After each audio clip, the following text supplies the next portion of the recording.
باللہ من الشیطان الرجیم، بسم اللہ الرحمن الرحیم۔ میرا نام محمد الیاس ہے۔ السلام علیکم ورحمۃ اللہ۔ سورہ اسراء کی 100 نمبر کی آیت کہہ رہی ہے، کہہ دو کہ اگر میرے پروردگار کی رحمت کے خزانے تمہارے ہاتھ میں ہوتے تو تم خرچ ہو جانے کے خوف سے ان کو بند رکھتے، اور انسان دن کا بہت تنگ ہے، کنجوس ہے۔ وہ سمجھتا ہے اس کو دیا اللہ نے، وہ لوگوں کو دے رہا ہے، وہ کہہ رہا ہے میں نے دیا ہے، تو حساب کر رہا ہے لوگوں کے ساتھ، میں نے یہ دیا۔ یہ بھول گیا کہ اس کو اللہ نے دیا، اللہ نہ دیتا تو یہ کس کو کیا دیتا۔ تو اسی طرح سے اللہ کہہ رہا ہے اے بنی آدم، یعنی کہ آدم کی اولاد۔ یہ نہیں کہہ رہا کہ اللہ اس سے مخاطب ہے، آدم کی اولاد، ساری دنیا کے انسان آدم کی اولاد ہیں۔ یہ قرآن بتا رہا ہوں۔ پھر سورہ اعراف کے اندر 156 نمبر کی آیت کہہ رہی ہے، میں ساتھ میں اٹیچ کر دوں گا۔ اے اللہ بھول چوک ہو گئی تو معاوضہ نہیں لینا، تو ہم اردو میں پڑھتے ہیں تاکہ ہم اس کو آسانی سے سمجھ سکیں۔ اور ہمارے لیے اس دنیا میں دعا کر رہا انسان، اے ہمارے لیے اس دنیا میں بھی بھلائی لکھ دے اور آخرت میں بھی، اور ہم تیری طرف رجوع ہو چکے۔ فرمایا کہ جو میرا عذاب ہے، اللہ نے فرمایا کہ جو میرا عذاب ہے تو جس پر چاہتا ہوں نازل کرتا ہوں، اور جو میری رحمت ہے وہ ہر چیز کو شامل ہے، ہر چیز میں شامل ہے۔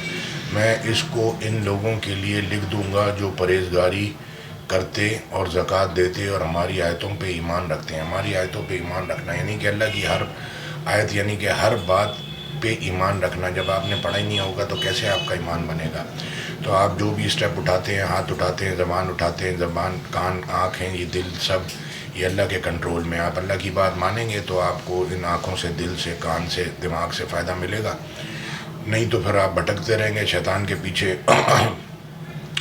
تو جو لوگ بھی جو ہے بدتمیزی کرتے ہیں، ضد کرتے ہیں، حسد کرتے ہیں، کینہ بغض رکھتے ہیں، تو ان کے ساتھ ان کی پوری فیملی، ان کی تعلیمات جو ان کو ملی خاندان سے یا اپنے ٹیچروں سے، اللہ کو بھی وہ ریپرزینٹ کرتے ہیں کہ یہ ہم نے دنیا سے سیکھا۔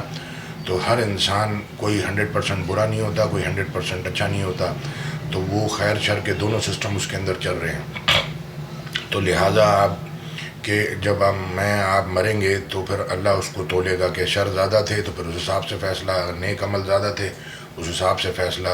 تو نیک عمل جس نے بھی نماز، روزہ، حج، زکوٰۃ کیا ہے اور پھر اس نے باقی اللہ کے حکم توڑے، گناہ کیے ہیں، تو اس میں سے مائنس ہو گئے، تو بچا اس کے پاس کچھ نہیں، کیونکہ جو اس نے بڑے نیک عمل کیے اور وہ چھوٹے چھوٹے بہت سارے گناہ کیے وہ مائنس ہو گئے اس میں سے، تو اینڈ میں زیرو۔ تو آپ جو ہے اللہ کی رحمت سے جنت میں جا سکتے ہیں۔ تو اس لیے قرآن کو سمجھیں اور گناہوں سے، غلطیوں سے بچیں تاکہ جنت جا سکیں، کیونکہ اینڈ میں سائنس، کامرس، آرٹس والا ڈگری، ڈاکٹر، لائر، جج ڈگری دکھائے گا تو وہ قبر میں تو ڈگری نہیں چلے گی۔ اللہ کا علم، ہمارا آپ کا حساب ہوگا قرآن کے حساب سے۔ تو اس کو سمجھیں، کیونکہ ایک دن تو مرنا ہے، پھر یہ جتنے آپ کی دنیا میں میلے ہیں یہ سب ختم ہونے ہیں اور سب کو جانا ہے۔ جزاک اللہ خیر۔ السلام علیکم ورحمۃ اللہ۔ ربنا آتنا فی الدنیا حسنۃ وفی الآخرۃ حسنۃ وقنا عذاب النار۔